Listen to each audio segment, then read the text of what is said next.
Hi witches, welcome back to another video, and today we are going to be setting up our altar for the new moon in Aries as well as the solar eclipse, and I wanted to throw Taurus season in there anyways because again we are literally celebrating that new moon and then diving headlong into Taurus season. So for my Aries and Taurus friends, happy birthday if I haven't said it already, and without further ado I have my bag of tricks right here. Let's dive right in. Now first things first, if you guys remember this piece from last year, I think I used for the new moon in Taurus, which you might see this again, but this is a 100% plastic set of bull horns that a family member gave to me a very long time ago, but I'm using this because I think the horn motif is beautiful not only to represent Aries, but also again Taurus season and to represent the energy of like charging forward, and being kind of like very, I don't know, just like strong and charging forward towards our goals and towards that transformation. So it's really like,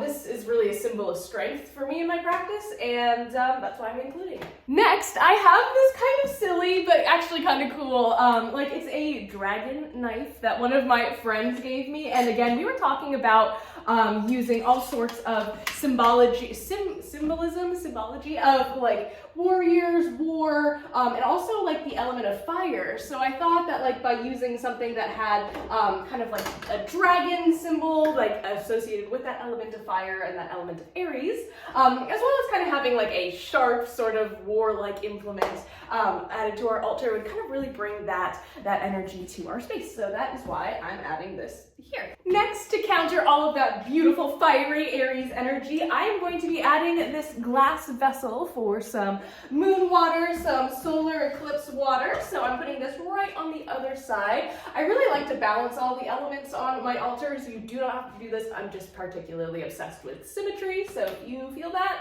know that you're not alone, but I will be using this to charge some moon water. Now, I know that there are some witches out there who do not want to work with the solar eclipse or any of that eclipse energy, which I absolutely understand.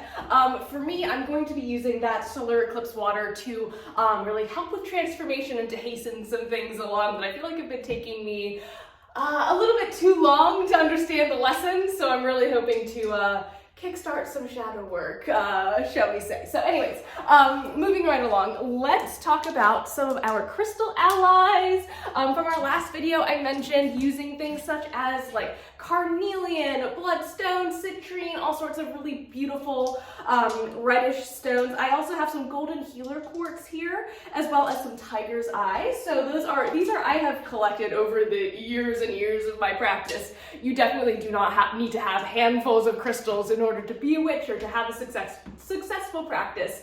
And I always just want to make sure that people know that. So anyways, I'm going to add these to the altar. All right, so we have all of our crystals laid out here, and of course that is all about representing that element of earth, and to represent the element of air, I will be adding some incense. I'm going to be using dragon's blood incense, and I'll be using my incense holder that looks like it has like the sun tarot card on it. Not only is the sun the ruler of Aries, there's a solar eclipse, but also the sun is just like a really great like symbol to incorporate into one's practice, and it's always like a positive sign anyways. It's like all about positivity and moving forward. So I really feel like it fits super well with this altar. All right, so the last few things, I had a lot of them, so I already started putting stuff down, but I'm going to be adding all of the herbal allies that I'll be calling on during my ritual. So for right now, I have some orange, some like dried orange slices that I dried myself, some basil, I have some cinnamon, as well as rose and calendula.